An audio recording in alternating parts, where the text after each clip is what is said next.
Good morning. Good morning, everybody. Today is a Saturday, not a Sunday. The reason is because I was going to watch the UFC tomorrow, and then I realized the UFC starts at like 10:30 tonight. So I don't know, but I figured I already put it up, and I'm going to be here, so I might as well just stream today. No, not another coffee shop review. I've been in this coffee shop probably 500 times already. Anyway, today we're going to talk about something that somebody brought up in one of the streams, a couple streams ago, prenuptial agreements in Thailand, which are a little more prevalent than I thought. So, from the time that I got here to now, the number of prenuptials has increased. We'll talk about sinsod, marriage, and getting divorced in Thailand. What it's like, what is expected, or just separating from a partner, girlfriend, boyfriend, whatever, and what they expect. So that's what we're going to talk about. But first, right now, the baht is only 34.60 to the dollar. It's under 35. Just a couple of weeks ago, it was almost 37. And now it's 34.60, which means we've lost about 2%, which may not sound like all that much, but when you're transferring over, a fair amount of money, say $2,000, hey, you're losing 40 bucks, man. I mean, it adds up. So you got to take that into consideration. Hopefully it will go above 35 again. I mean, I always say I want it to be above 36, but I mean, I'd be happy with above 35. When you start getting down to 34, then it's like, oh, are we going to hit 33? And I don't want it at 33. So, the air quality is 50, which is moderate here. Temperature is 84 degrees, high of 92, low of 81, and right now the feel like temperature is 87.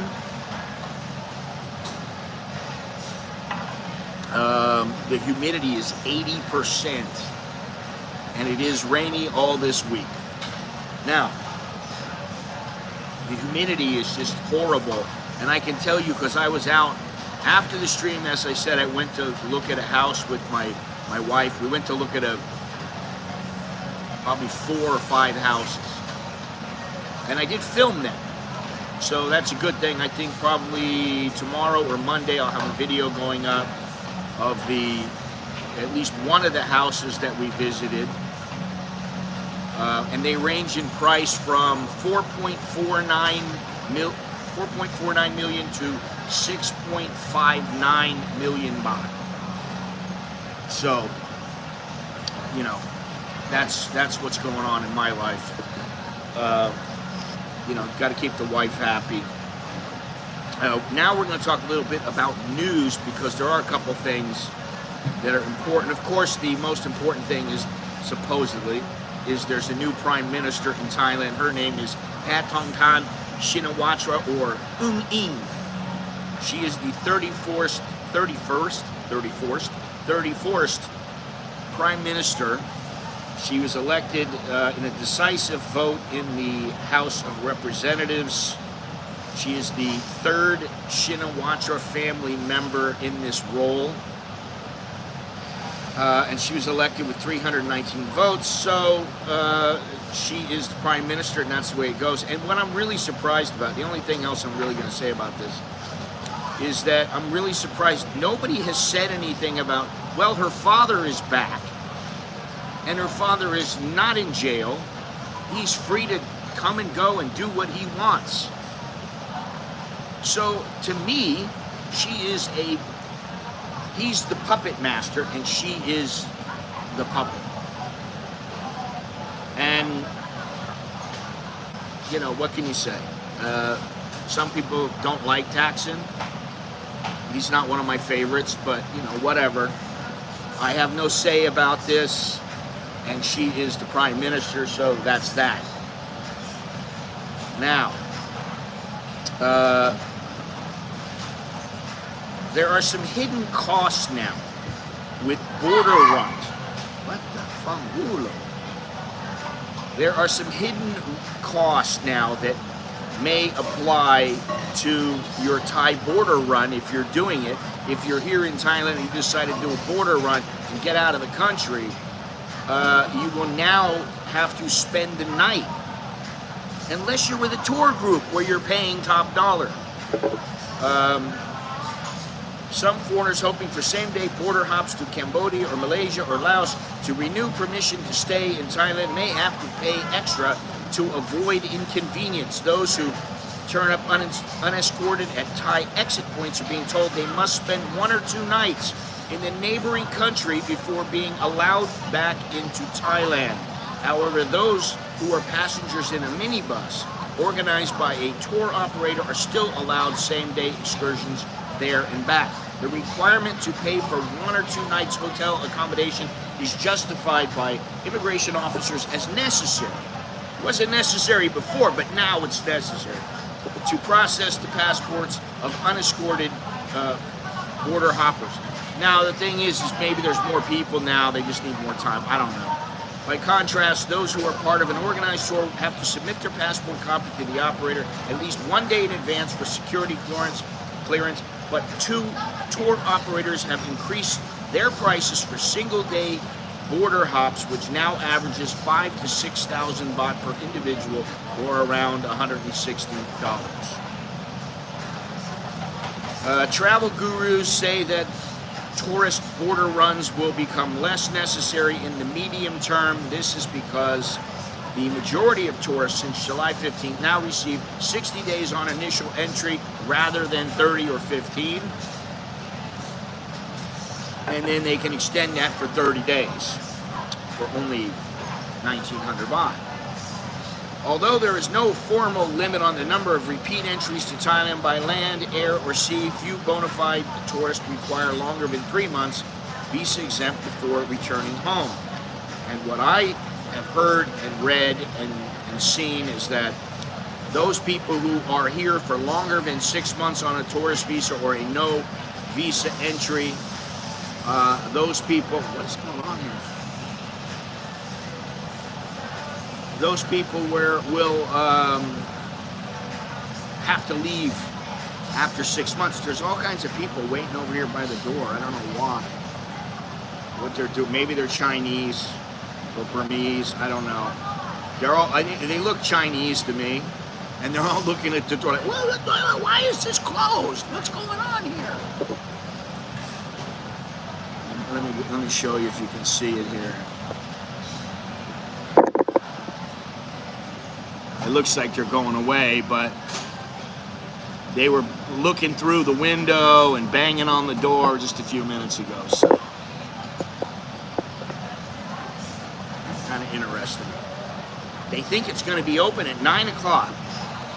There are also reports that holders of multiple entry non-immigrant visas, for example, those with the 3-month family visas, which cannot be renewed inside Thailand, are being charged up to 2,000 baht at land borders as an unpublicized service fee.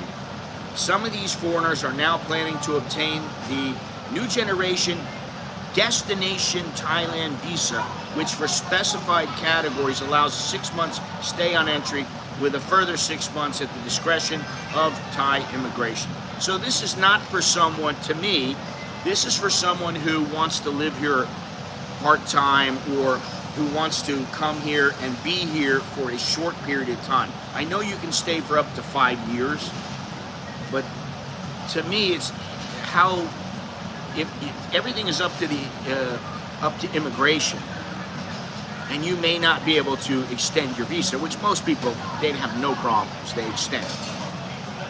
They stay here for a year, okay, I understand that. You know, you get yourself an apartment, you set yourself up, you're here for a year, you work, maybe you stay for another year, then you get out. They're not permanent stays.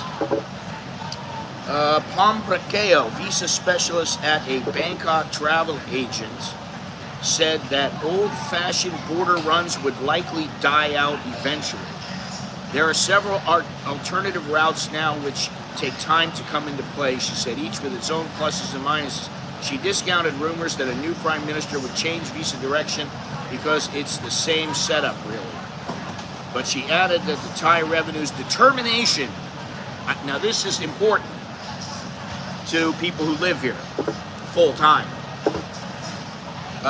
She added that the Thai revenue's determination to tax some income of some Thais and some foreigners who are residents for at least 100 days in a year, that's me, was problematic unless further clarification was issued centrally soon.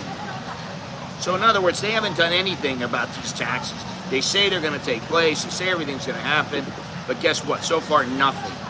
And this is how things work here. Now, what will happen is, in 3 months, somebody will just go, okay, now we're going to tax people, you got to do this and you got to do that, and they'll just come out with everything, and that's the way it goes. That's probably what's going to happen. So, it's interesting to see that as part of this hidden cost thing.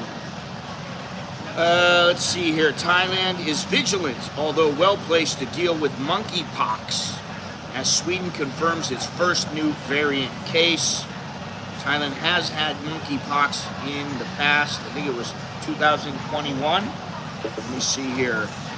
What was it? 2021 or 2022? Well, you know, you say that. They're not really changing the laws. They add to them, but like everything for retirement visas, marriage visas, non-immigrant B visas, they're all the same. I mean, they're giving more to people, not less, and people still are complaining, which I'm like, okay, I haven't really had anything to complain about. The only thing I complained about, and I didn't even, it wasn't that big of a deal, was when you had to go and get your income verified, and the U.S. Embassy used to verify your income, and you just took it into immigration, boom, that was it. Big deal. No problem.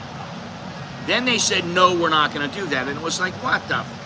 You know, because the U.S. Embassy, I guess, admitted they're not sure. They just, what they do is they trust you that you're not lying. And that's what they tell the Thai immigration. And Thai immigration is, so you don't verify it? You don't know? No, we don't know. Oh, well, then we don't want to accept it anymore. So, you know, I understand that in a way, and I don't think they're making things really difficult. I think things are fine, you know? There are ways around everything here. If you want to stay here, it's fairly easy. Now, I will say it's a little bit harder for people who are under 50 years old. It's harder for people who cannot qualify for a retirement visa, or who are not married, or don't have a job here. It's harder for some young kid, which I think maybe that's a good thing. It's harder for some young 22-year-old to come on over here and go, yeah, woo, I'm going to stay in Thailand. Yeah, what are you going to do? Oh, I got my online business. Okay. Well, we'll see how that works out. Anyway, this monkeypox, in 2022, Thailand dealt with a number of instances of monkeypox. However, hundreds of cases were reported in 2023. This included one death, that of a man already infected with HIV. Well, yeah, I've lost weight. I've gotten better shape. You know, things change sometimes. Thank you for noticing. So let's see here. So, you know, they're going to keep an eye on this. It says here, girlfriend of German tourist infected with monkeypox test negative in Phuket. Second case of monkeypox in Bangkok identified in a 47-year-old who had sex with foreign men. Really? Is this a woman or a man? I don't know. Kind of hard to tell nowadays. The page is loading, but anyway, so you know, you gotta just remember that maybe, you know, there's going to be some kind of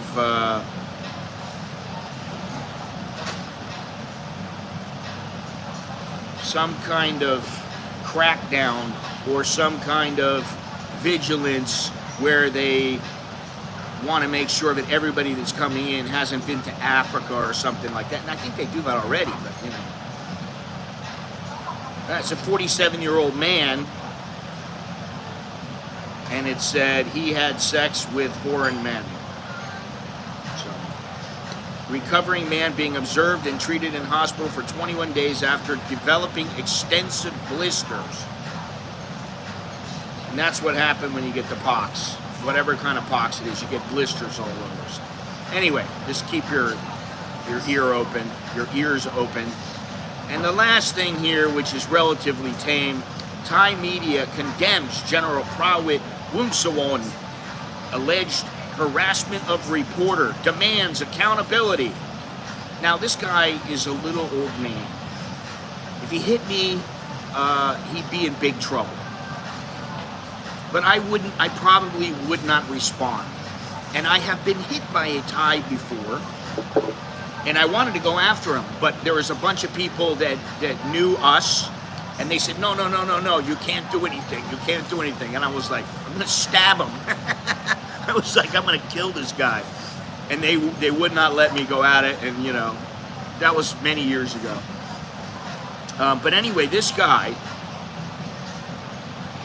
was at a press event at the Olympic Committee of Thailand, and the reporter asked about the recent election of Paetongtarn Shinawatra as the 31st Thai Prime Minister.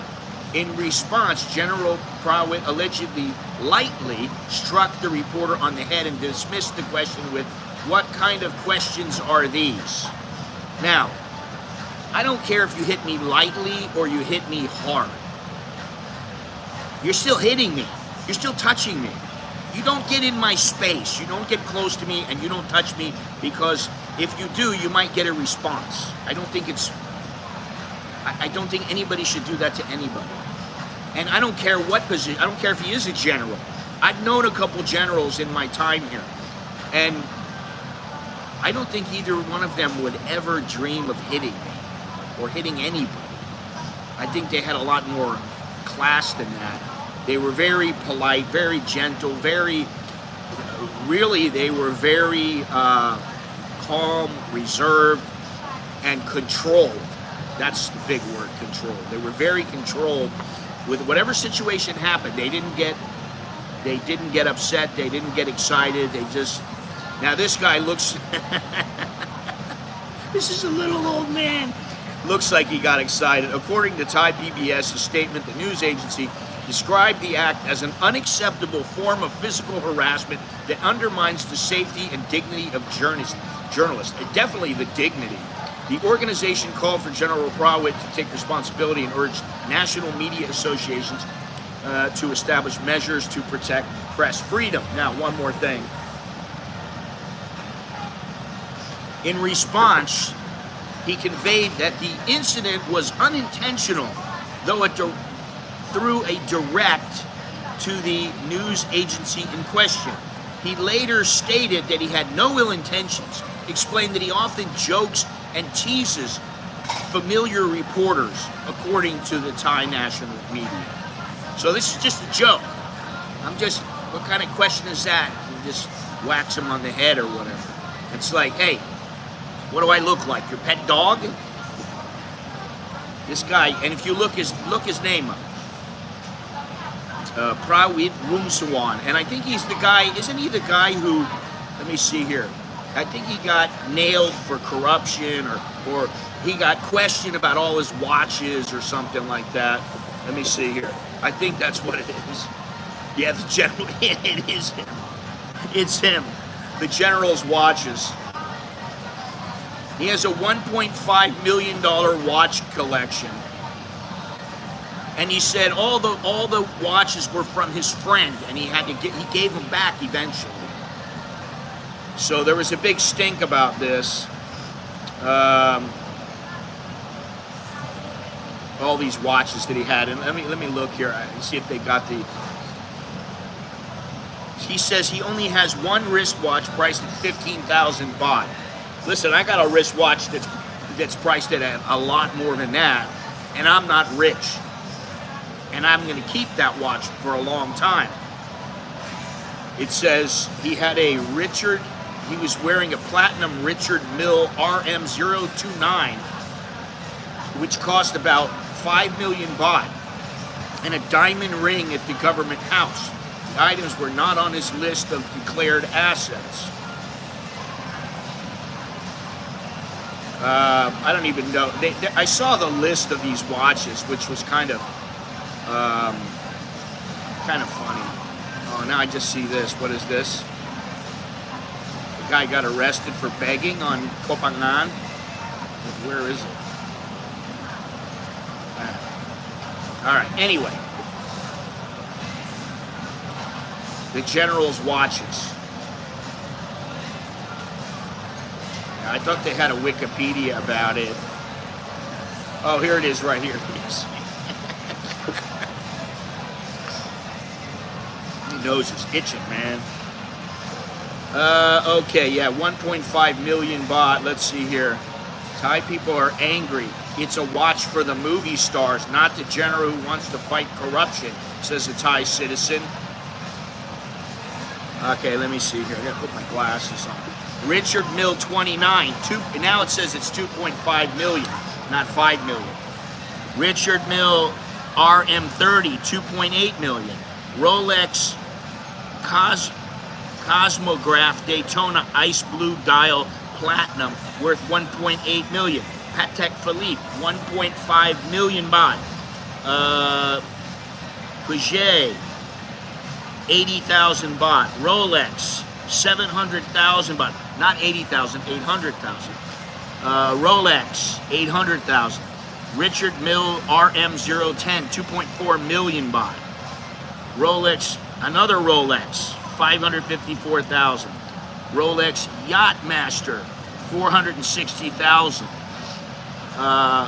Audemars Piguet, 580,000. Rolex Datejust Oyster 41, 413,000.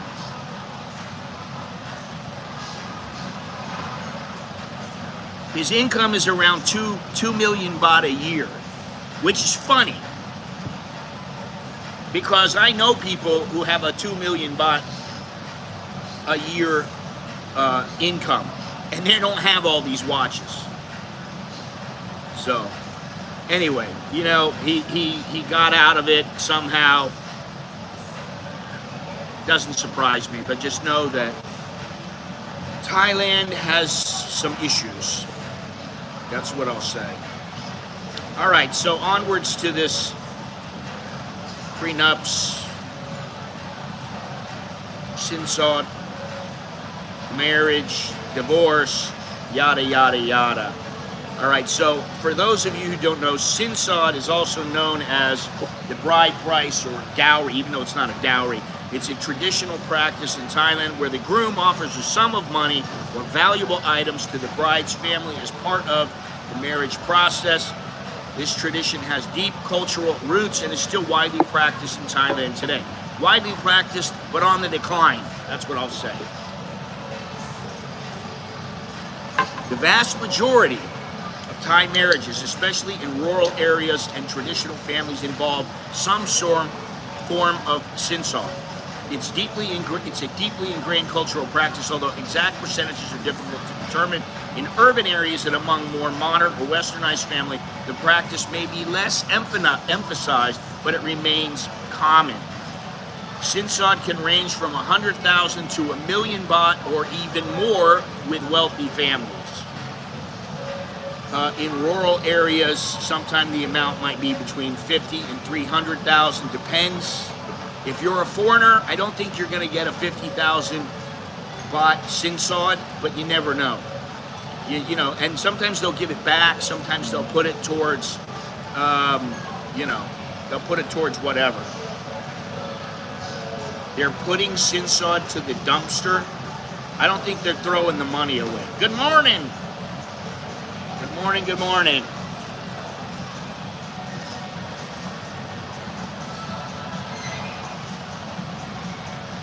Now, in urban and more modern contexts, especially among younger generations and educated couples, there is a notable Noticeable shift in attitudes about sinsod, as I said.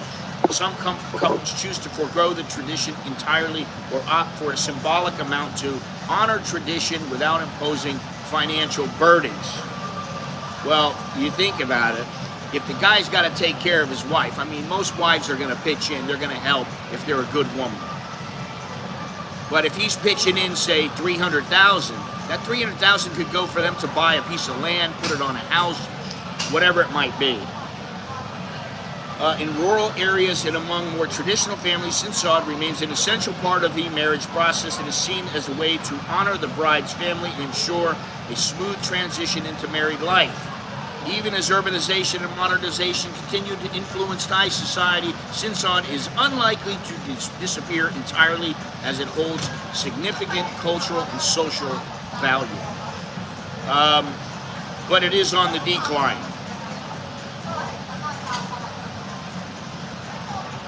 Now, let me see here. It is on the decline. I mean, you know, I know from my experience of getting married, I know how my wife handled it. I know how a lot of people have handled it. I did go to a wedding once where the guy gave his bride 700,000 baht, and he's divorced from her now. He's not with her anymore. I mean, this was 15 years ago. I think he's got a new wife. I don't know. He had a new girl. I don't know, you know, I don't know what the deal is, but I'm out of the loop.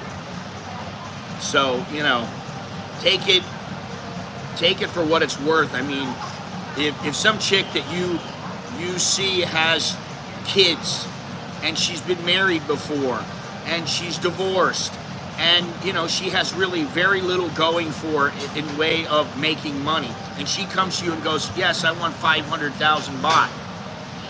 I mean, you might as well know right then. You might as well take it into consideration and go, nope, not going to happen. Because if you really want to look at the value of people, and I hate to put it that way, but that's what it is. You put a value on people and their potential and what they can do. You get a good college girl who's got like a master's degree. She's smart. She's a doctor. That girl might get 1 million baht. She might get more. And she's going to marry a guy who's got that kind of money because she wants that kind of lifestyle.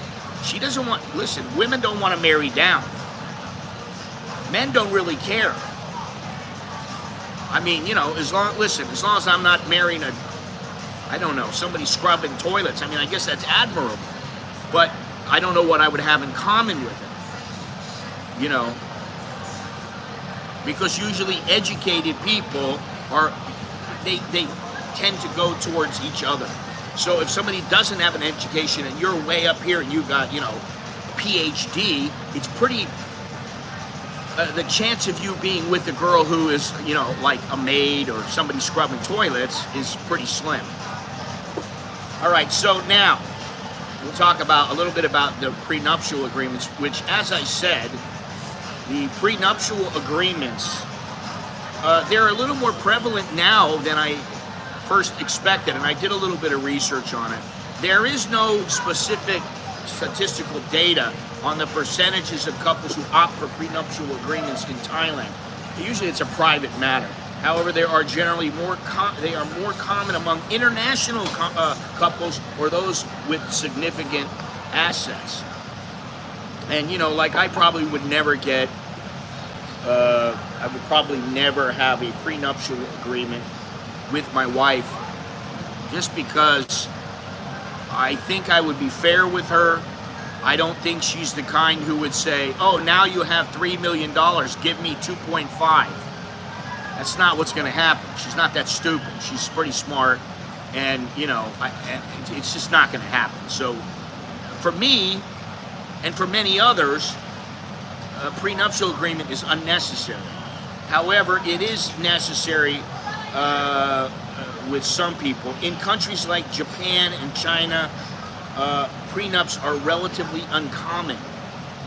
But now they are starting to be on the rise because of the cultural shift.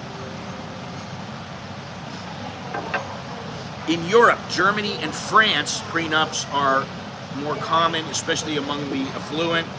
much less prevalent in the other countries. And in the Americas, in the United States, approximately 5 to 10% of married couples have prenuptial agreements, with higher rates among wealthy individuals and those entering their second marriage.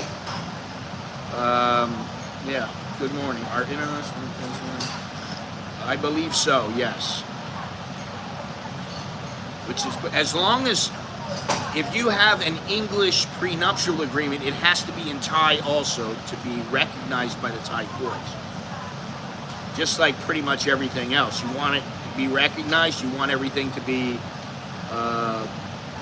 legitimized here, then it needs to be in Thai.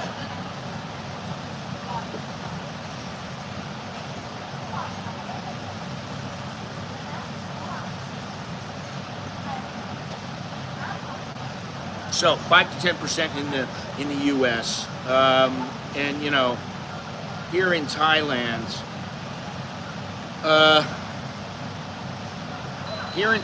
of course, there are prenups. I knew there were prenups, but I thought it's for people who are generally very affluent. It's not always, but like I think the guy said, oh, like, you know, he said it could be 200,000.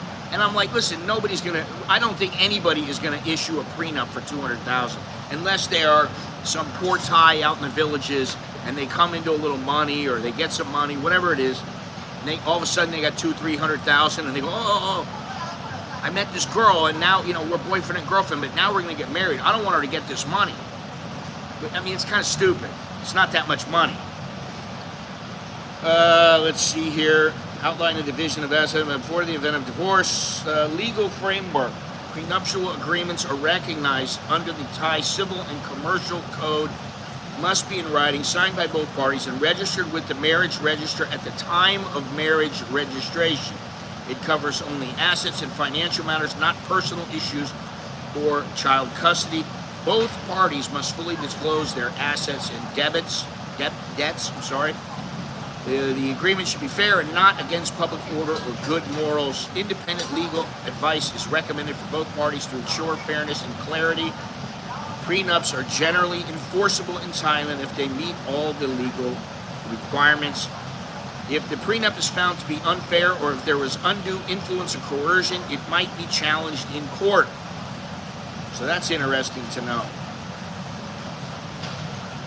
Let's see here. Now, let's say that you get your prenup, you give out the sinsod if you want.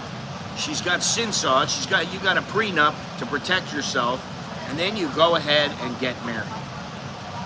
Now, I don't know about you guys. Getting married is getting married. You hook up with a woman in Thailand or in the United States, I mean, it's pretty much the same. You know, you have expectations of each other. When I met my wife, for many years I took care of her. She stayed home, cooked, cleaned, took care of the kids. I told her, I don't want you working when we got kids. They're young. You need to bond with them. That's very important.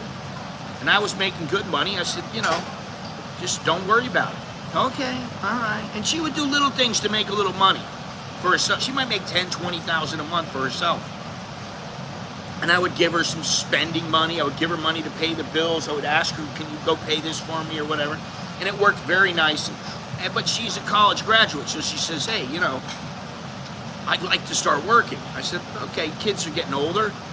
They're at school. I think it's fine. Go ahead, go to work. And now she has a full-fledged career, which sometimes I'm really glad, and sometimes I'm like, it's a pain in the ass. Because you know that if the company wants you to do something, that you really need to do it. So she's, for another, say, 7 years, 8 years, she's on the hook. She needs to work. She needs to make that money while she can. Because when you get older in Thailand, it's going to be harder to find employment. And my buddy, I'm not going to mention any names, but his wife used to make pretty good money. And then she found a job with someone she was making really good money. Well, then what happened was she got laid off. And she tried to find work, and they kept saying, Nah, it was because she was too old. They didn't want her to work. So now she's working for herself. She has like 2 or 3 clients, and she makes pretty good money. And you know, she's older, and sometimes people want older people because they're calmer, more established. They have things that younger people may not have yet. They have experience. And so she's lucky. But if she went to a company looking for work, it's not that easy. She probably would not be able to go, not at this juncture, and make the kind of money that she once was making. So now she works for herself, which I think is great. So now, if you are to, what I'll say is this: if you are with a girl, let's say you're with a girl for 3 years. She's a good girl. She's not some, you know, bar slut you pulled out and tried to save. And it wasn't done. You didn't do anything stupid, which is what that is. You're gonna go find some chick in a bar and go, oh my God, I'm in love with her. Yeah, right. Okay. She's looking at you like you're an ATM. Like I said, very seldom does that kind of thing ever work. So, but let's say she's a regular girl and you just don't want to get married yet. Let's say you're with her for 2 years. You're with her for 2 years. You're not ready to get married. You're just like, I don't know. I'm not sure, you know. And she's like, listen, my clock is ticking. I got eggs ready to burst. I want to have a couple kids. I want to have a family. Do you want to marry me? And you say, I don't know. And she gives you another couple of months. And then you go, I don't know. And she's saying, listen, shit or get off the pot. And you go, I really don't know. Well, she goes, you know what? I've had enough of this. You don't want to marry me, then I've got to, you know, I got to be on my own. I got to look for somebody else who does want to get married because I don't want this. And you say, okay. Generally, now if she's working and she has a good job, she's probably not going to say to you, I want money. But let's say that you've been giving her a stipend every month of maybe 50,000 baht. She works and she makes 25, 30,000 baht. Now she's got a lot of money. She's got 80,000 baht a month with your money. Well, when you decide to separate with her, she's going to want something. Which is what happens when you break up with somebody here, is sometimes the woman is going to want separation pay. The sin sod that I gave paid off a loan of my parents-in-law that was there because of the education of my wife. I told them that if they wanted more, I wouldn't support them in the future. Yeah, that's good. That's good. I didn't pay anything. My wife went to her mother and said, you know, I love this guy. He loves me. And, you know, I think it's going to work. I don't think it's not going to work. And this is what I want. And I don't think we should have to do that because her mother had, you know, like a middle-class income. Her mother had land. Her mother had rubber trees. She had all kinds of stuff. So she didn't really need the money. She kind of, you know, she could have used it. But she, you know, she had money and my, you know, and like my wife went to school. She got like, what do they call it? You know, like a government loan or something like that. And then the mother would give her a little money once in a while. And she had plenty. She was fine. You know, I mean, she was living off like 10,000 baht. Now this is, you know, 25 years ago. And she was okay. You know, so when it came time to hook up, she was just like, you know, why has he got to pay money? She's like, I'm not a hooker. You know, what does he have to pay for? And I was like, listen, I gotta take care of you all your life. Why do I have to pay? You know, I'm not planning on breaking up with you. I don't know about you breaking up with me, but I wasn't planning on doing that. And so that's why, I mean, I think that's one of the reasons why she just didn't really, she wasn't gonna She didn't want me to fork over any money. Plus the fact that I didn't have all that much, so it would have been difficult. I would have had to, you know, scrape together a few coins. I probably could have done it, but, you know, it would have been a little difficult. It would have made things difficult for a while. But she was like, well, we can use this money for our marriage, which we did. Because, you know, as soon as we got married, you know, pretty soon after, she had Alex. We had to go to the hospital. We had to pay for everything at the hospital. You know, we had to pay for the birthing. And back then, it was only 50,000 baht, which, you know, is a considerable amount if you're not living in the village. I mean, if you're living in the village, that's like exorbitant. If you're living in the village and you go to some hospital, I don't know what they charge now, but I would imagine they're not charging more than about 30,000. But if you're going to somewhere, I mean, we had both kids in Bumrungrad Hospital. That's one of the most expensive hospitals. And at the time, the price was 50,000 baht. That's with everything.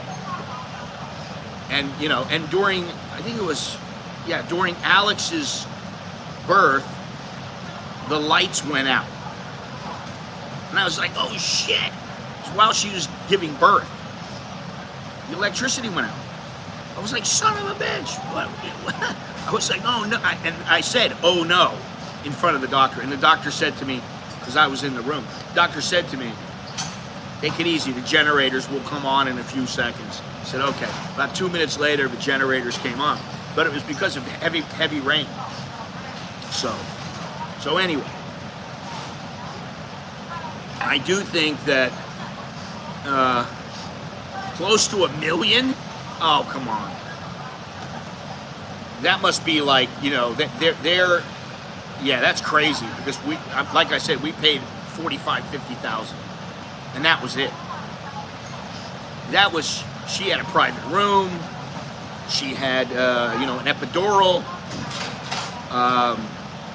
yeah, I mean, both kids, because I remember, because I had to pay, you know, and so, you know, what are you going to do? Now it's $1 million. Well, I guess you better have $1 million baht. Personally, if I knew what I know now, I probably would not go to Bumrungrad. Because I know, first of all, it's going to be at the high end of the spectrum when it comes to the pay that they're expecting. You know, I took some boxers to Bumrungrad, and I took some boxers to Waitani, and Waitani was much cheaper, and Waitani is a hospital that is known for charging people or overcharging people. And I saw a list of the top, I think it was top 30 hospitals in Thailand. Waitani was not on the list. I was like looking for it. Number 17 was Ramkhamhaeng Hospital. That's where I went when I fell from the 4th floor in the fire, and they took care of me. And I always thought, oh, you know, it's not that great, but it was much better than Waitani, and the price was much better. Much better. I mean, I was in Ramkhamhaeng for 2 weeks. I was in there for 2 weeks. It was 150,000 baht for 2 weeks in the hospital. That was, I mean, that was everything.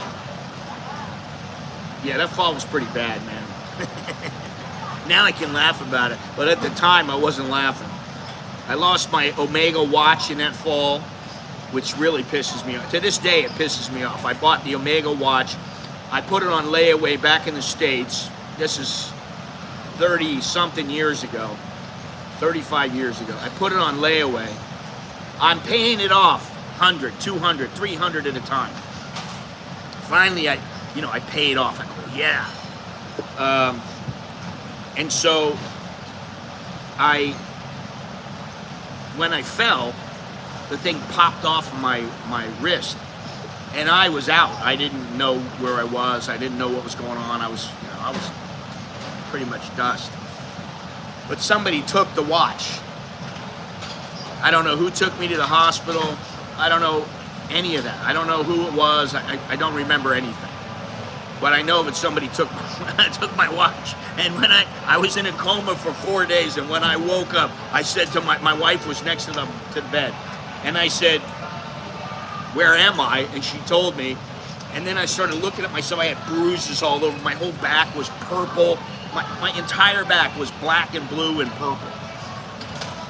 And I said to her, I had a tube coming out of my lung. You know, I had all kinds of stuff. I had stitches in my head. I was just a madman. And I said to her, "Where's my watch?" After a couple of minutes, I'm like, "Where's my watch?" She's like, "I don't know what watch." "My watch, my Omega." She's like, "Oh." That's when I figured it out, you know. So, yeah, that was pretty rough.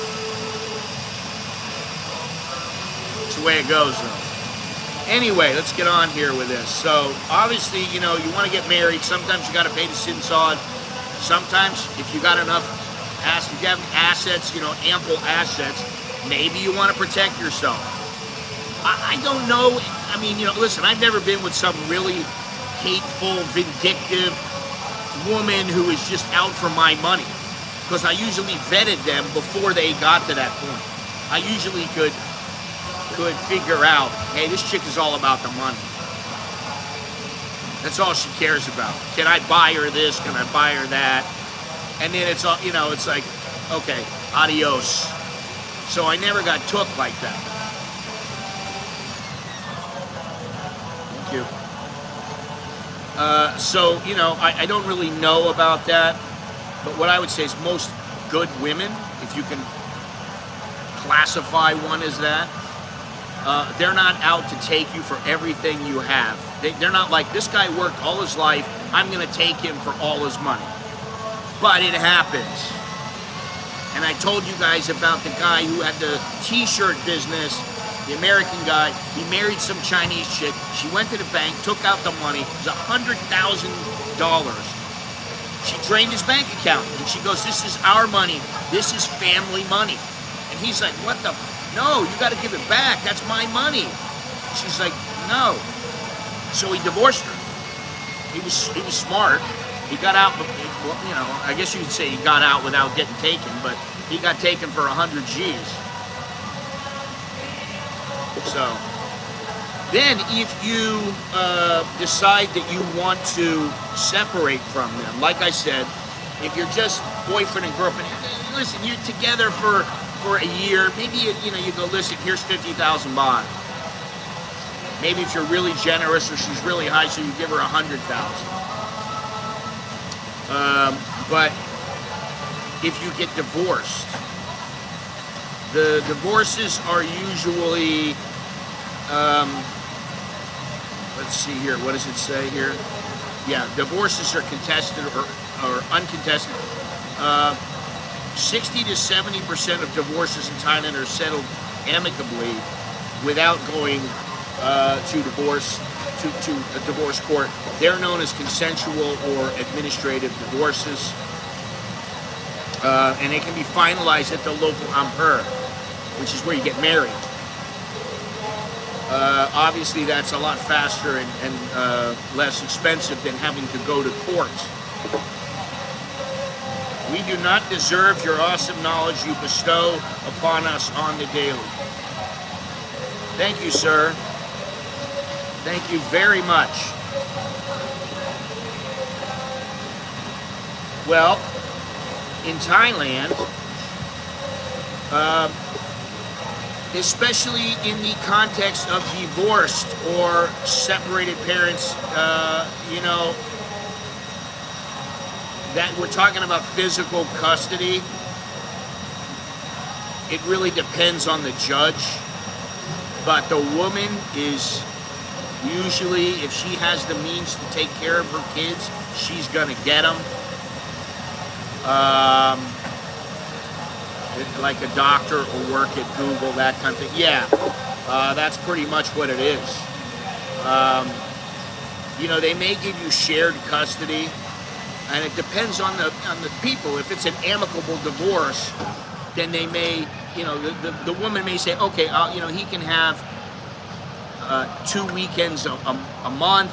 He can have 2 days a month for, where he can watch the kids or something like that. He can have whatever he wants. And that's fine. The judge will just say, okay, no problem. But they always, just like everywhere else, they prioritize the best interest of the children on spousal visas. Spousal visas? You mean marriage visas? You can work on a marriage visa if you have a work permit. No visa allows you to work. No visa alone allows you to work, aside from maybe the new visa that they came out with for the digital nomads. I don't know. I don't remember, to be honest with that. But if you don't have a work permit, you're not supposed to work. So, and what is work? It's really, it's something that, listen, they could say that I'm doing YouTube, it's work. They can say that. I understand that. But if they did, I would just say, okay, I'm done. No more. I'll delete everything or whatever you want me to do. I'll just do it. Or maybe I would go and get a work permit. I don't know. I don't know if I would do that. At this juncture, I don't know if I would, because, I've been doing this for 11 years. I'm older. I don't have the same pep in my step that I used to have. I was telling somebody yesterday, I feel tired a lot more than I used to. Man, I go to my yoga classes, or I lift weights, or whatever I'm doing. I just feel tired. Yesterday was the second time this week where my wife was out. She went to go visit, her and Alex went to go visit Nicholas. And so I was watching the show on TV, and I called them up and said hello. Hey, glad you guys got together. Great deal. All right, good deal. All right, I'll talk to you later. I started watching TV again. Next thing you know, I rolled over about 8:30. Boom, I'm out cold. Wife comes home, kid comes home, everybody comes home. I'm out. I don't wake up. I woke up at 4 o'clock in the morning. I'm like, so what happened? I didn't even remember seeing them come through the door. This is the second time this week that's happened. That's how tired I've been. She at first took it personally, but I emphasized that it's nothing personal. She eventually understood. Took what personally? I don't know I don't know exactly what you're talking about. She took it personally, but I emphasize it's nothing personal. I don't understand.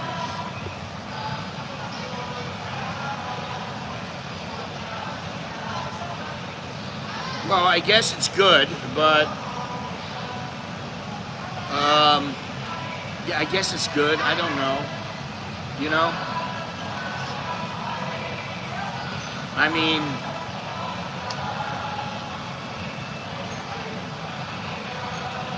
supposedly. Anyway, let's go on here.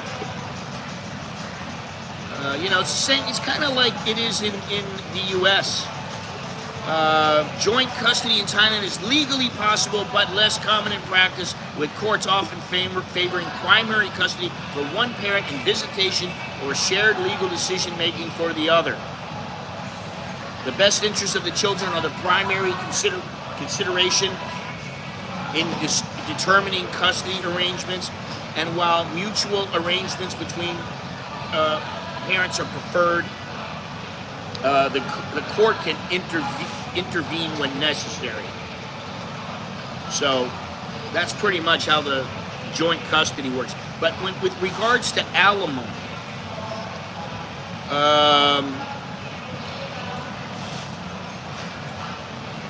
let me see here.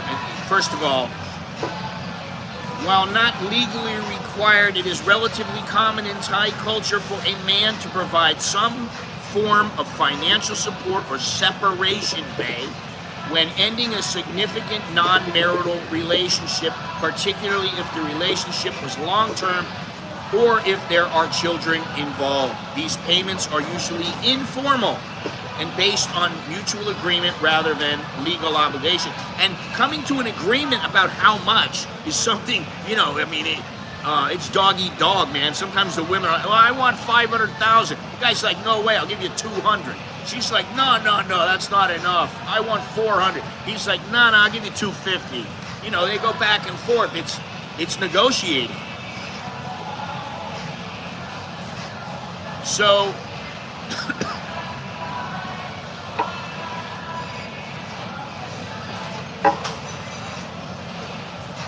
now, alimony and child support.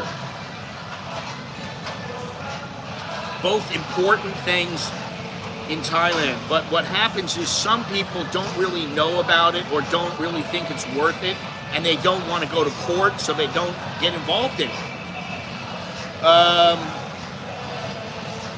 The spouse has to show that she needs money because she's unable to support herself. This is for alimony. And then they also look at the spouse, just like in America. They see how much does he make, how much can he afford to give. And then what is the conduct of both parties while they were together.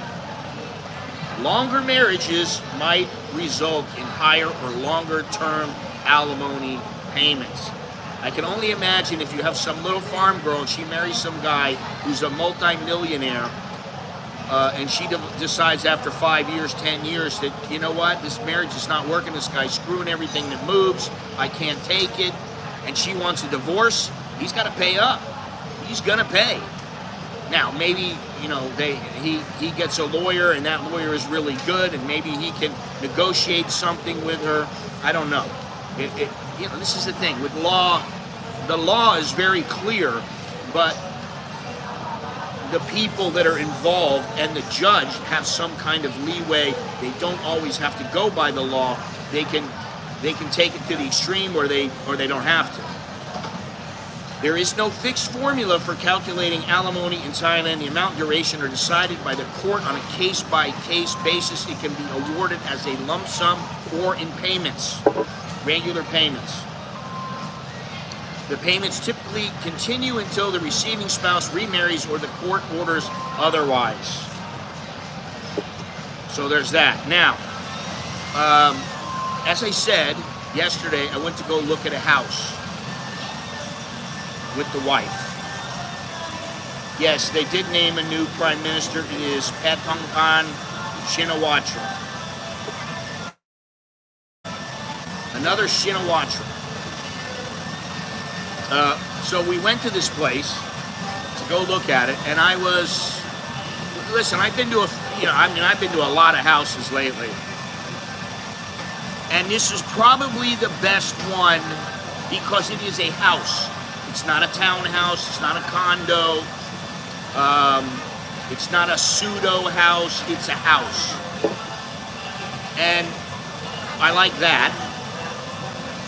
But the place that we like, 5 bathrooms. I've never heard of just a regular old house with 5 bathrooms. I mean, I know some that, you know, it's 3 bedroom, 2 bath, 4 bedroom, 3 bath, 4 bedroom, 4 bath, but I've never, it's 4 bedrooms, 5 bathrooms. And to me, I was like, holy shit, man. And then the good thing is that there's a bit of a yard around the house, 2-story house, so I don't have to climb up the stairs, go up 3 stories. I think about when I get older, I don't want to have to climb up 3 stories. It's not the loan that they give is only like 2.5%, so it's very cheap. And so, you know, I think we're going to end up moving. I'm not positive, but I think so. I'd say either the end of this month or the end of next month, we might be somewhere else. They are full bathrooms. Only one of them doesn't have a shower, and that's the bottom floor. That's like, you know, in the living room. By the living room, there's a bathroom, and it doesn't have a shower. All the other ones have showers. So you have a room to sleep in. That room has a shower and, you know, everything you need, which is good, because that means everybody gets their own space, which is always good, especially when you got kids. If the kids want to live with you, if you want them to live with you, because, you know, Alex lives with us, and I don't want him to leave. I mean, he can leave if he wants to, but I think it might be good for him to leave.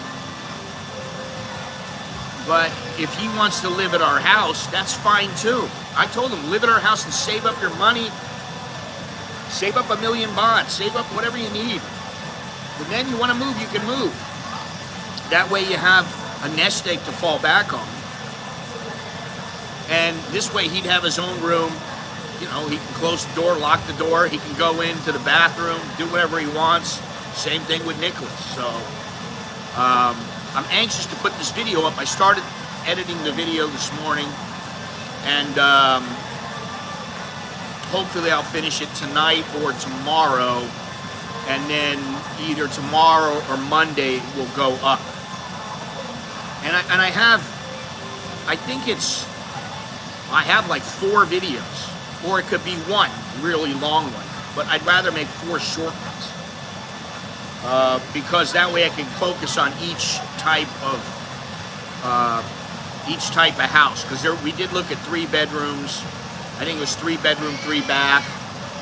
We looked at a 4 bedroom, 4 bath. We looked at a 4 bedroom, 5 bath. We looked at a 4 bedroom that wasn't finished. I don't remember how many bathrooms in that one. Then we went in. The guy was going to get all the paperwork and everything for my wife and I to look at. And we went into this place and it was all furnished. Which, you know, if you want, they'll furnish it for you too. You just got to come up with a scratch. And the house was very nice. I mean, they had one room that was an office. It was set up as an office, and then they had the bedrooms, and they were all set up nice. It was very nice. So, you know, I don't know, you know, I think for the money and for the land that you get, you know, it's not huge, but you get a yard, you get, you know, it's a 2-car garage, 2-car carport. I think for everything you get there, I think it's you know, you have a porch. There's in the it's a gated community. They have 2 parks.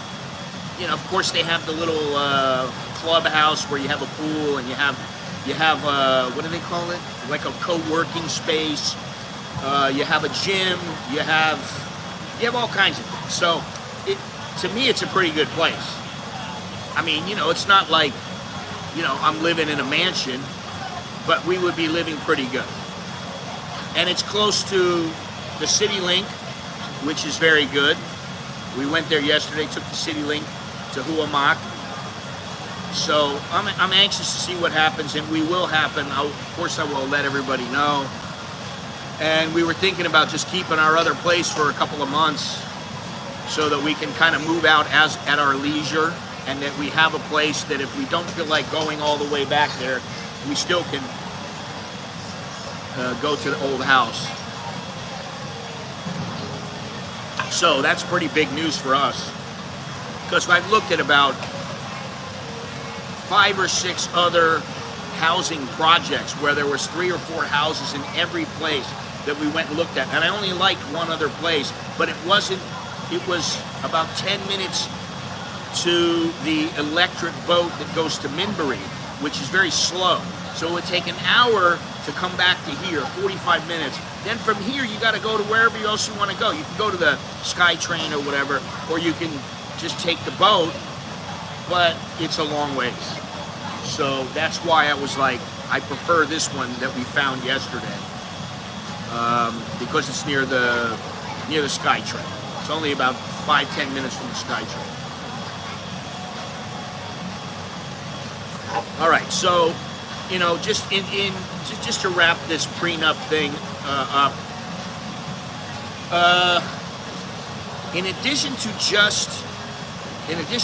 or instead of alimony, the division of marital assets, property acquired during the marriage, is an important aspect of divorce.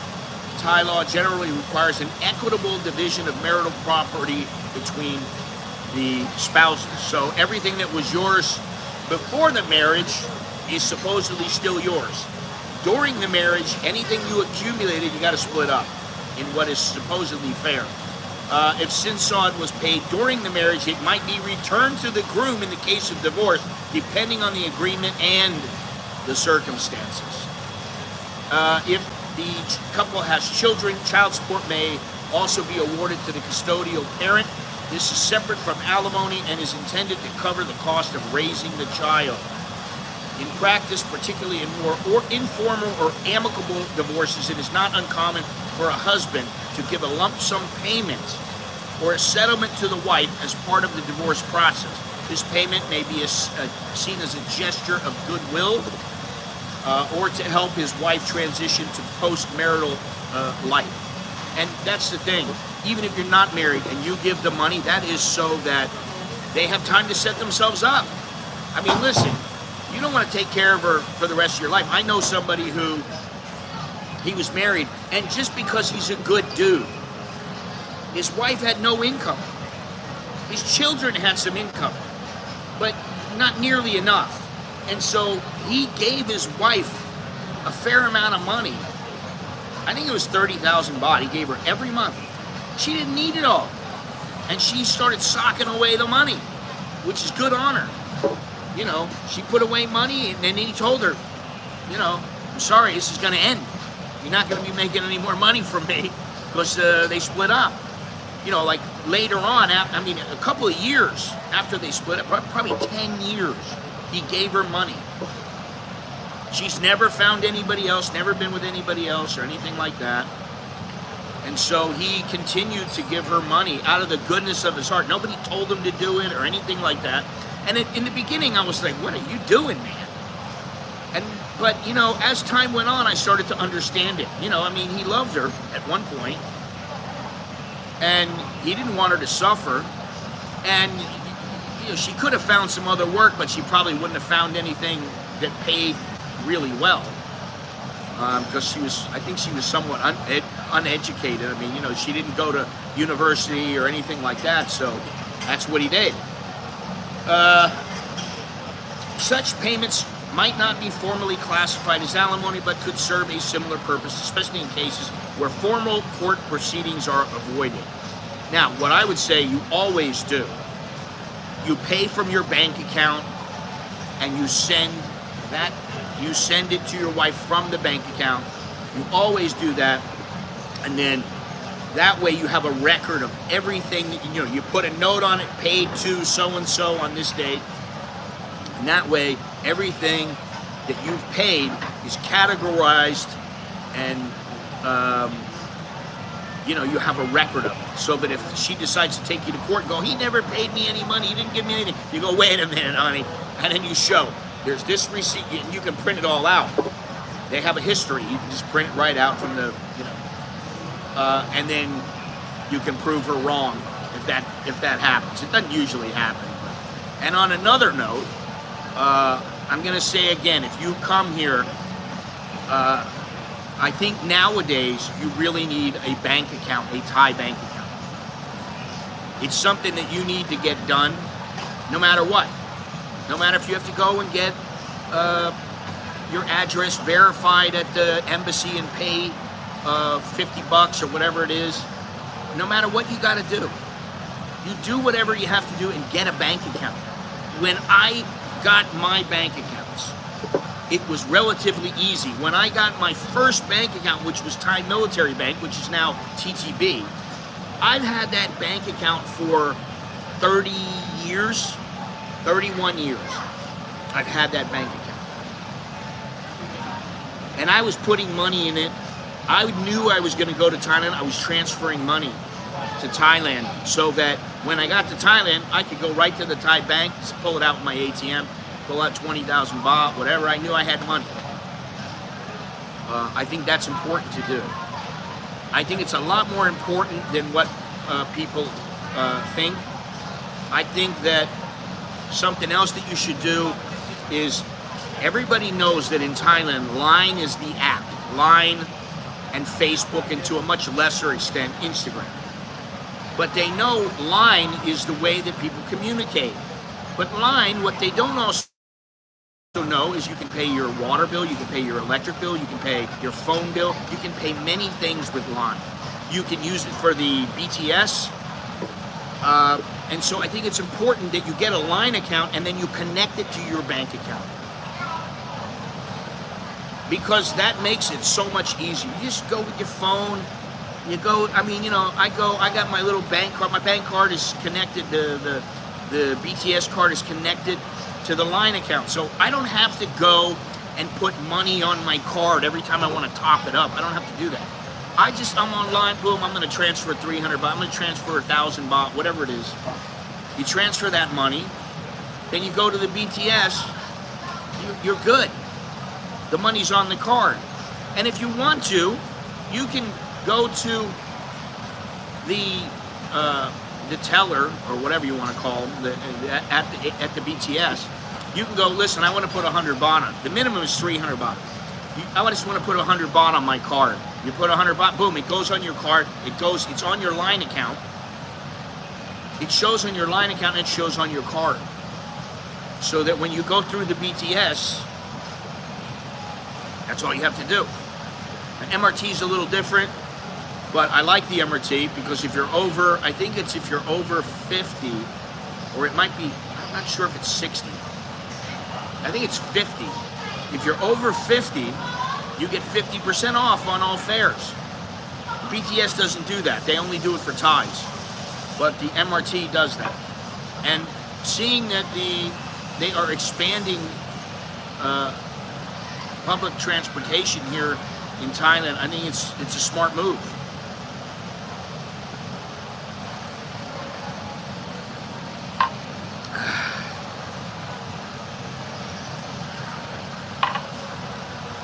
And you know, once you get set up, then there's very little to do. I mean, I think your card is good for, it's either 5 years or 10 years. I think it's 5 years. I think your BTS card is good for 5 years. So the card's good for 5 years. At the end of the 5 years, it'll say to you, this card is no longer valid. You need to go and get a new card. So then you have to go to the BTS, and there's certain BTSs, they're like hubs. You go to that BTS, you go, I need a new card. They give you a new card. They transfer over any funds you have on the old card. Boom, you're back in business. So, I mean, it's a pretty good deal if you want to stay within the system. If you don't, then you can just pay cash, but it causes a lot more problems for people when they're always paying cash, because somebody wants cash, how are you going to get it to them? You got to go to them. Maybe they're in another province. You want to transfer the funds to them, you just transfer it from your bank account. It's done in 2 seconds. So, anyway, I can see we have a lot of conversation going on today. Not really. Conversation's a little bit lax today. But I wanted to say, please do me a favor. Smash the like button if you have not done that already. Click the like button. Subscribe. Hit the notification bell. Look down in the description and everything down below. I've got everything down there about the CASHAPP and the merchandise and Amazon and Wise and all this stuff. You can become a sponsor on YouTube. It's only $1.99. That's pretty cheap. You can buy me a coffee.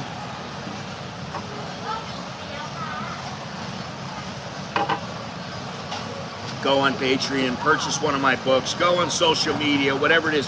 The one thing that I don't understand is down below the video window, there are products that are tagged, and there are prices on those products, and you can buy those products. Now, I don't sell a ton of these. I sell some. But the other day I got a message from a woman. Let's see here exactly what she said. And she was complaining that the products cover. She said, oh, I'd really like to watch your video, but your products are covering up. I would love to watch this. Your products for sale are blocking half the screen so can't see the video. Now, I don't know why that is, because I've never seen my products in the video window. It's always down below. So I don't know what she's talking about. I don't think I did that. I didn't do it purposely, for sure. So I don't know what's going on, but those things are down below the video window, down below the description even. So maybe she's looking at it on a tablet or something like that. I don't know. It could be. She's watching on a tablet, maybe the way that it's set up. I have no idea.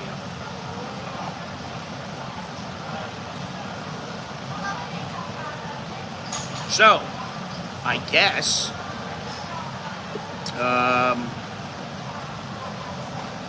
if nobody else has anything to say, I guess we're done. I'm not going to be streaming tomorrow. I was going to watch the UFC. I will watch this UFC tonight and into the morning. And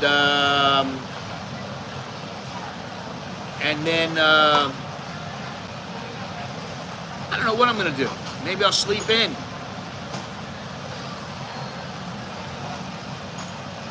If I can, I'll just lay around. I don't really know. Good morning. Been following the stream in the background while doing other things. Here you say the conversation was lacking. Yes, it's rather lacking today. I'm all talk and no listen. No, I have questions. Here I am to save the day. Hey, isn't that great? Here I am to save the day. What is that, Underdog? Have a great day, Scott. Thank you, Ty Theo. Thank you very much. What's your question, Sammy? If I can answer them, I will. Marriage question. What's the ratio of marriages like? Thais who marry foreigners. From which country is more than less? Like Americans. Wait a minute now. You mean like Americans, British, Scottish, whatever? What's the ratio? Like who's married more Thais? That's a good question. Or how many Thais marry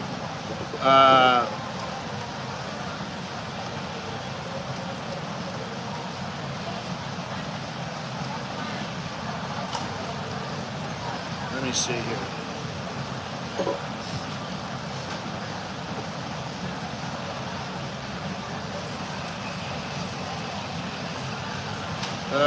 Let's see here. It does say that the majority of marriages are...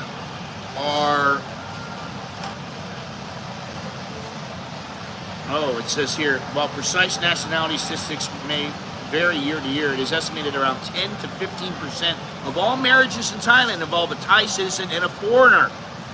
This includes a Thai woman marrying foreign men and Thai men marrying foreign women, although the former is more common. Let me see here.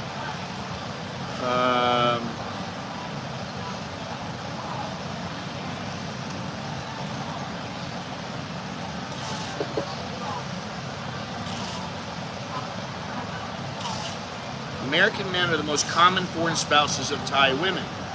These marriages are prevalent in both urban areas like Bangkok and rural regions, particularly in northeastern Thailand, Isan.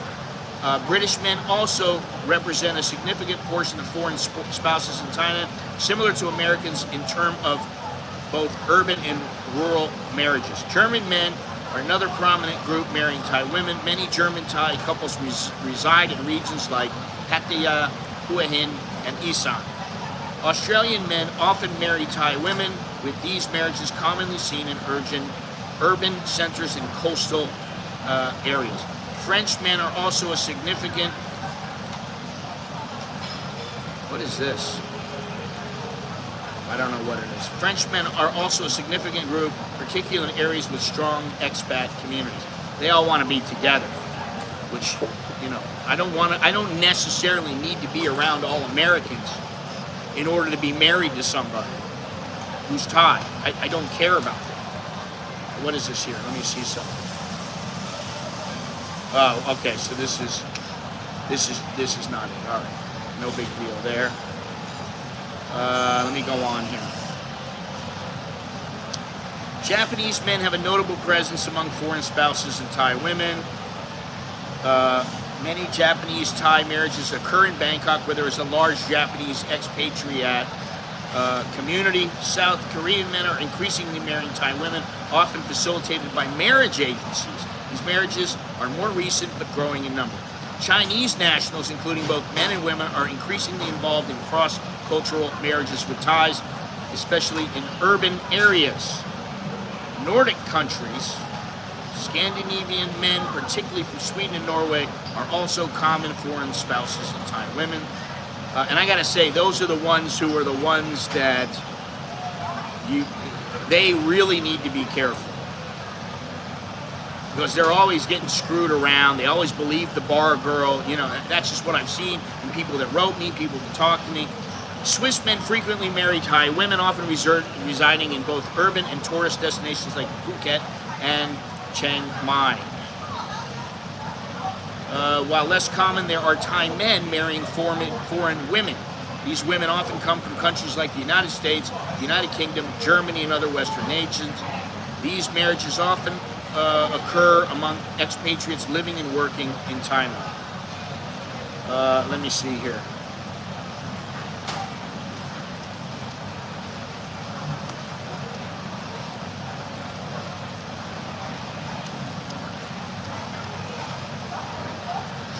Let me see if I can get this information here. Okay.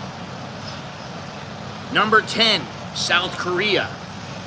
Number 9, Switzerland. Number 8, Sweden. Number 7, China. Number 6, Japan. Number 5, France. Number 4, Australia. Number 3, Germany. Number 2, United States. Number 1, United Kingdom. This is the general trend. So that's the top 10. So there you go.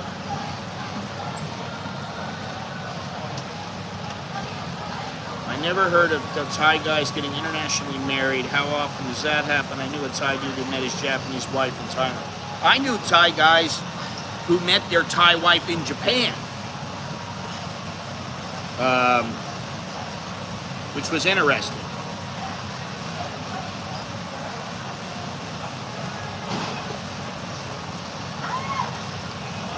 Much less common compared to Thai women marrying foreign men, foreign nationals. Let's see here. When Thai men do marry abroad, it's often with women from neighboring Asian countries such as Laos, Cambodia, Myanmar, and sometimes Vietnam. I know some Thai guys who are married to Laotians, Cambodians, and sometimes they live right on the border, so they kind of speak the same dialect, they speak the same language, you know. There are also instances of Thai men marrying women from Japan, China, or South Korea, particularly in cases where they have moved to these countries for work or education.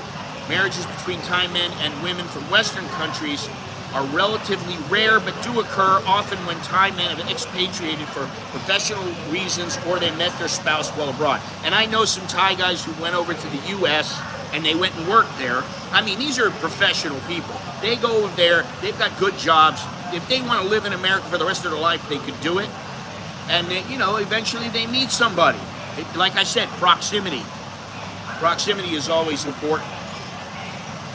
But they always keep their ties to Thailand, with their families in Thailand, and they always have the ability to come back to Thailand and do whatever they want here. I came across a lady in the U.S. who married a Thai man. I learned Thai men do this. Yeah, well, they do. And, but they also, I mean, listen, saying that people don't kiss. I mean, you know, I'm sure there are some that don't ever want to kiss mouth to mouth, but there are, believe me, there's plenty of Thais who do. But yes, the sniff thing is a big thing. You know, I don't see what's wrong with kissing, but okay. When Thai men do marry outside of Thailand, it is often to women from nearby Asian countries, with fewer instances involving Western or other foreign spouses. Now, you guys may remember that I did a video, I don't know how long ago, but it was when I went to CASHAPP the first time. Maybe a year ago, I don't know. I went to CASHAPP and I went to a coffee shop that had the Roque manual espresso maker. And I saw it and I went, oh wow, oh, do you do this? And there was a Thai guy there, and I was speaking Thai to him. And then he spoke to me in English.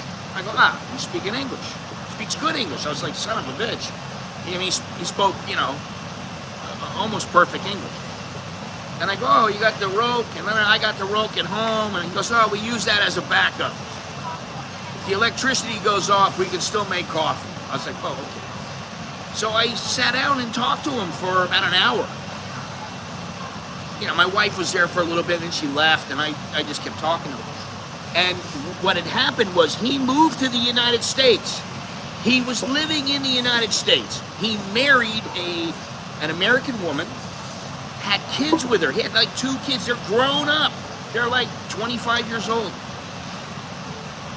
You know, he's about 50. And I don't know if you guys remember him, but it was at the little coffee shop in CASHAPP. And he was very interesting. And he, you know, he was running it wasn't his coffee shop, but he ran the coffee shop, and he was like a manager. So I'm sure he was making, you know, maybe they told him, okay, you can, you know, I'll get a place for you, you can stay there, and I'll give you, you know, $25,000 a month or $30,000 a month. That's probably what they did, I don't know. But he said to me, oh, I got a house back there, we got a boat, we got all this stuff. He goes, but you know, I'm there, I'm here, my wife's there. We're separated. We haven't been together in a long time, but, you know, we're friends, and we got kids together. And now he moved back to Thailand because he wanted to live in Thailand. And I was like, why do you want to live here? He goes, listen, America, I can have everything, I can do everything, but, you know, there's just something about Thailand. He said, you know, it's like you come back to Thailand and you're free. He's like, look at this. He goes, I work a coffee shop during the day. He goes, at night, I go out, I go with my friends, we go out on the beach, we do whatever we want. He's like, piece of cake. If I'm back in the U.S., he goes, I'm at the grind, man. He's like, I got to grind it out. I got to try to make as much money as I can. And you know, I don't want to say he said he was slaving away, but, you know, he said, it's a grind. I come back to Thailand, it's easy, man, peaceful, you know, relaxing. And I thought that was very interesting. He was an interesting guy. Coffee gone, water gone. Very interesting guy. And every time I go to CASHAPP, I went a second time with the wife. We both went, and we went back there again, and he wasn't working that shop. And I was like, why is he not here? Somebody else was working. So then I came another time, and he was there. And, you know, we sat down, had a little chat, had my coffee, and that was it. But he was a very interesting guy, very, he seemed like, you know, he had it all together. Who knows, you know, but if you're going to live on CASHAPP, you're going to live on some island somewhere, you know, you need to be kind of sharp, and you need to figure out what do you want out of life, how you're going to do things. Is it set up for you there? Are you going to be okay, or are you going to get island fever all the time and you're going to go crazy? Because that can happen too. So, anyway, there you go. Now, one thing that I did want to know, one more thing, let me see here. Let's see here.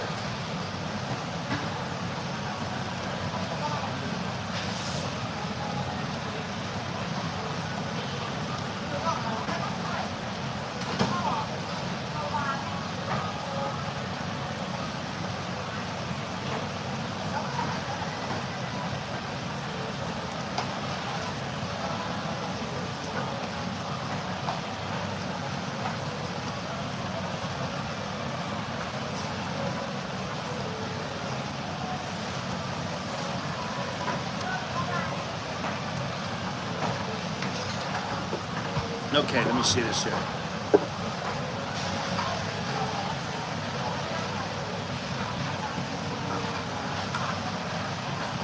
The divorce rate in Thailand generally has been rising over the years, with estimates indicating that about 30 to 40% of all marriages in Thailand may end in divorce, and the divorce rate among foreigner Thai marriages may be higher than that of Thai marriages, but precise statistics vary. Let's see here. One of the challenges in foreign Thai marriages is cultural differences, which can lead to misunderstandings. That's the biggest thing. I would say that is the biggest thing in all kinds of agreements in Thailand, between marriages. If you can't understand each other and you don't understand how to react in situations, that's going to be the biggest. I'm sure even if I went to Japan and married some Japanese chick, I'd have to understand. To me, you got to understand the culture. You really got to understand it. Life here is much simpler, I guess. To me, it's simple. To some people, it's very difficult for them because they don't know how to do things. They don't know how to pay for things. They don't know how to communicate with the language. There's a lot of things they don't know. Island fever, a big thing. Island fever is everywhere, man. I mean, I don't know about some place like Osaka or something like that, but there's always island fever on the islands after a while. And that's one reason why I don't really want to live on an island. I'd rather live on the coast. Like, no internet on those islands, they always have internet, man. Always. I go in Thailand at least, they always have internet. And I think Japan is isn't it one of the best places for internet?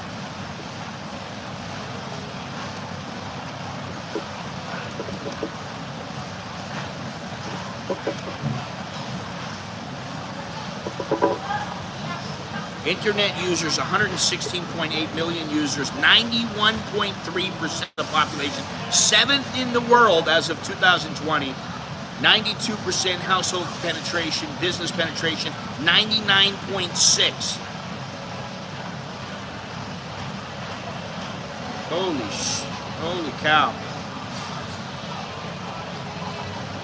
What is your internet provider? Tokyo Sam, KDD, NTT Docomo, SoftBank.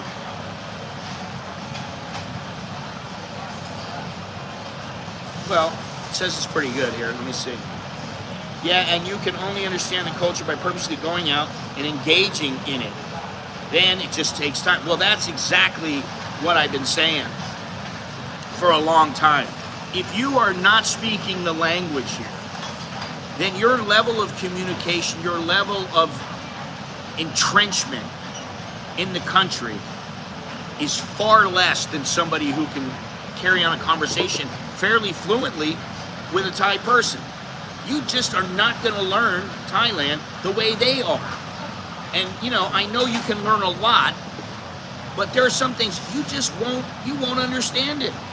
And there are times I go and I go to a place and have to talk to a doctor, or have to talk to, a cop, or whatever it is. Usually I don't have to talk to a cop, but,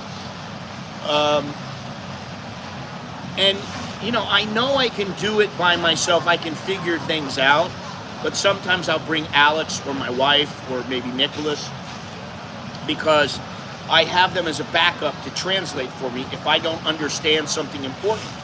Like, I wouldn't want to buy a house and I don't understand everything. I wouldn't want to go, okay, this is what I'll do. Okay, well, what about this? What about that? And then I'm like, wait a minute, I'm not sure about this. I'm not sure about that. No, you want to completely understand. When it comes to legal contracts especially, which is where you start getting into, okay, you understand the language. Listen, I can read a sentence, 2 sentences, a short paragraph fairly easily. Start putting pages of text in front of me. I'm going to be like, son of a, you got the freaking Translate app? I don't want to have to read all this because it's slow. It is good for internet, but my building is one of those old-ass buildings where unless you get permission from the owner, mine said no, you have to settle for slow-ass internet. I get like 80 megabytes per second. Ooh. It's all NTT, I think. Yeah, ours here is 500 megabytes per second. Very, very fast.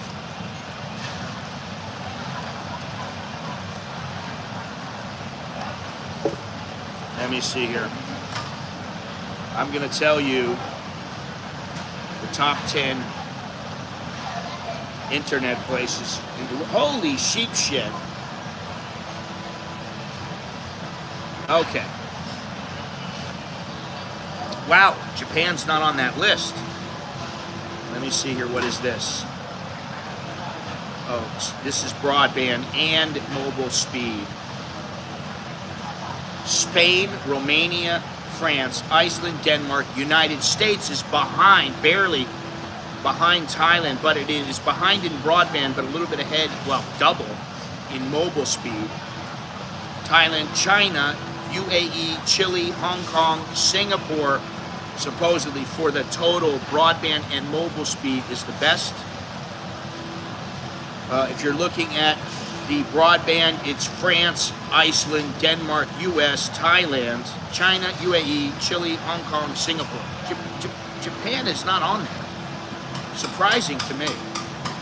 Let me see something. Japan, well, it doesn't tell me the number. Oh, well, that's population rank. Okay. Yeah, it's not going to tell me. It just tells the population. One birth every 42 seconds in Japan. One death every 20 seconds. One immigrant every 3.43 minutes. Wow. Interesting. Very interesting. Let me see here. Yep, I get that. When I moved into my current apartment, there was a contract that was like 12 pages long. I read it, but I also had the agent read every sentence out loud. It took like 2 hours. Yeah, that's the thing. I mean, here now, a lot of places have things in Thai and in English and in Burmese and in Chinese. You know, they're pretty smart about how they do things. I think, you know, Japan is probably a little more xenophobic than Thailand. You know, I mean, and the thing is in Thailand, I always say it, I will never be Thai. I don't care how good I speak Thai. I don't care. My kid is Thai. He's born here, but there are some people that think because he's half American, he's not really a full Thai. He's not a Thai, but he is a Thai. You know. Having a wife translate for you in critical situations, pluses and minuses, she often starts to make decisions on my behalf, thinking that she's doing a service by saving some money. Yeah, I mean, my wife doesn't usually help that much. I don't usually get help from her or Alex or Nicholas.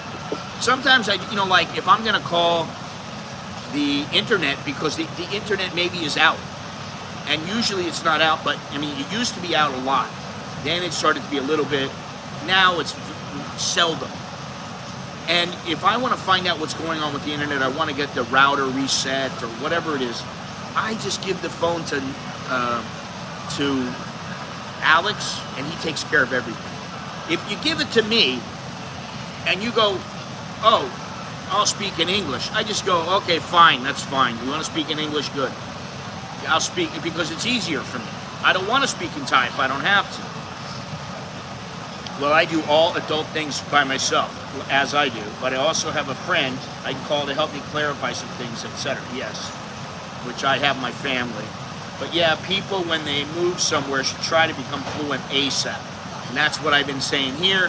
And my wife said, oh, you don't have to know Thai to know a lot of things in Thailand to learn Thai. I go, yes, you do. At first I go, well, maybe not. And then I started thinking, like, that's bullshit. You really need to know the language to know the country. This almost messed me up a few times, particularly when she tried to save money on a retirement visa, telling him I did not need multiple entry. Good thing that the officer understood it. So not constantly relying on other people for everything. Yeah, I mean, I don't have to have my wife go with me anywhere. If I want to get around, I go around on myself. If I want to go somewhere without my wife, I don't have any problems. Just like you, Sam. You want to go somewhere, I can go, I can go there. I can discuss everything with her. Now, maybe I'll get into a situation and go, shit, I'm not quite sure how to say that. I've never had to say that before. Sometimes I have to look up words or phrases. Sometimes I just go in a roundabout way and get it through what I'm trying to express. I went to a mental clinic when I first moved here. They said my Japanese wasn't good enough, so I could only meet with their English-speaking doctor. It turned out that doctor just wanted to practice his English. Yeah. I mean, they've said that to me here, and I go, I don't care, whatever you got. You got English, you got Thai, just I'll figure it out, don't worry, I mean, and sometimes, I understand everything, and sometimes I'm like, what the hell is this guy talking about? Sometimes the people here, they speak Thai in a way that is very hard to understand. They might have sloppy Thai, they might have a Thai that's got a dialect and they're not sure how to get things across. But if you speak to, like for me, if I speak to someone who is like on TV, I could understand them. Because they speak very clearly, very precisely, that's proper Thai. They don't speak like pidgin Thai or slang all the time, or they're not speaking like from Isan, where they're mixing Isan words and Thai words, But I'm always in the mindset that I have no help and I'm just going to have to grind my way through it, but it's better. Hard shit makes you learn better, in my opinion. Yes. And, I mean, listen, if my wife isn't with me, I don't have a problem. I can do anything, damn near anything. I can order my food, I can go places, I can ask for things, I can buy things, I can ask for discounts, and I can do damn near anything. Now, it's nice to know if there's something that I can't really do. And sometimes, you might be in a situation that you've never been a part of before. And that situation might be something totally different than what you've ever experienced.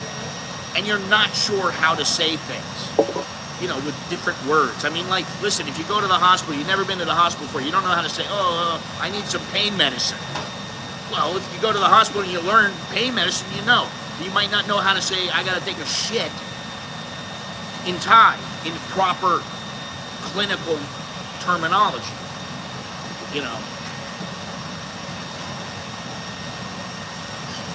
So, I do think you're right, Sammy, and, that's why I say, I think it's very important that you make an effort. And, I still give him credit. I give Jono credit. He said to me, I just don't get all the tones and this and that. I said, listen, just keep doing it. Eventually what will happen is you'll go, wow, I put together sentences and I can kind of speak. And that's what happened. Then you go, hey, I just had a conversation with this guy. And then it's like, wow, I can sit there for 30 minutes and talk to this guy, and it's no problem. And then when you can, you curse them out in their no, it's not Puat Key.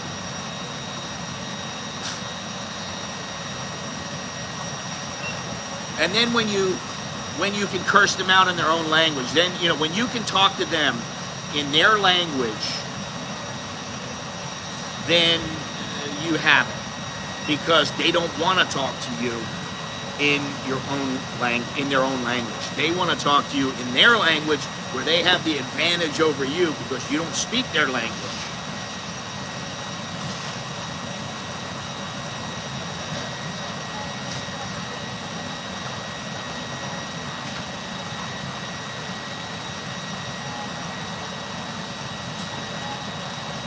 Let me show you.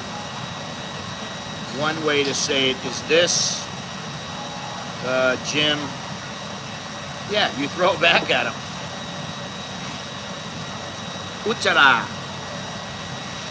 which means to defecate. And then this one here, let me see here, it's let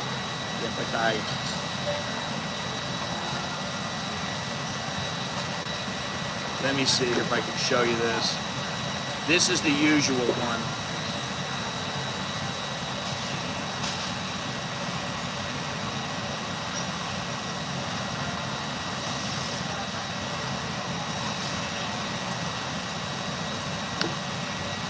Hi.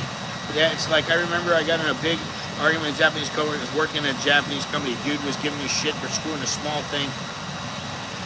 a small thing in Japanese. Said I was.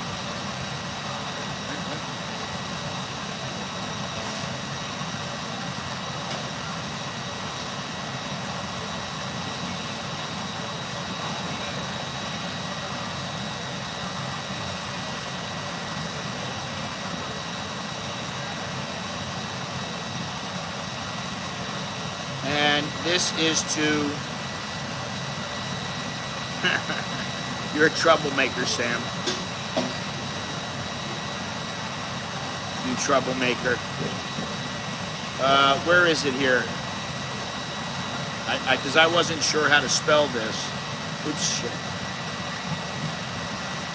But this is how you say... You don't say chi or ting tong. What ching chong, you don't say that generally, like in a hospital setting, you wouldn't say that. You would say this word right here, which is patsawa. Patsawa means to urinate. Well, I think a lot of people do, actually. I mean, you know, and, you know, I think once you've been here for a while and you have integrated into the culture, as you have, you are less apt to want to put up with, you know, their bullshit for no other reason than they want to give you shit. That doesn't usually happen to me. Every once in a great while, I'll meet some Thai guy and he's a bit of an asshole, and he's why can't I do this? Because you can't. What does that mean? Tell me why. I want to do it. There's no law against it. Why can't I do it? Because you can't. Well, yes, I can. No, you cannot. You know, that kind of thing. So, anyway. Patsawa. Patsawa. That's to urinate. To take a leak. Or they just say ud, to take a dump. So there you go. Lots of good things to think about. I think I'll be back on Tuesday, because Monday I got things to do. Tomorrow, as I said, I don't know what I'm going to do, but I don't think I'll be streaming. The UFC is on late at night tonight.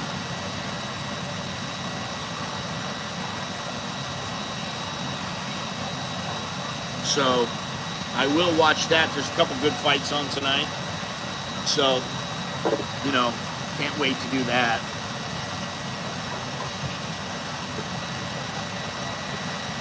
Anyway, that about wraps it up. As I said before, do me a favor, please leave a like, smash the like, hit the like button if you haven't done so already. Subscribe if you haven't done so already. Click the notification bell if you haven't done so already. Look down in the description, figure out if you want to do anything, you want to just keep watching, whatever, that's fine. I appreciate that. And I think that's it. So yeah, unless there's something else, if anybody has any other questions, please ask me now or forever hold your peace. It's been a while since the streams have lowered themselves into bathroom humor conversations. And we will not do that. That is because Mr. Billy sleeps in early in the morning. And he is the instigator. But we don't need bathroom humor. I like the way we're going right now with these streams, and that's fine with me. Yeah, that's okay. I look forward to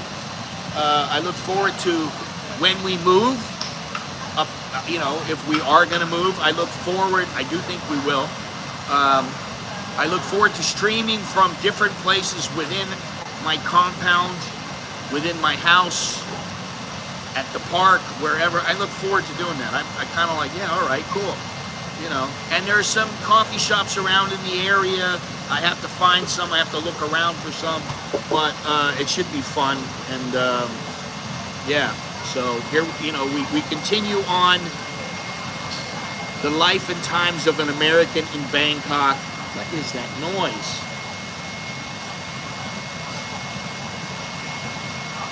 I don't know. Seems like a good time to get out of here. So thank you once again, and I will talk to you all later. Okay? Take care and be good. Be well. See you, Sammy, Jim, everybody.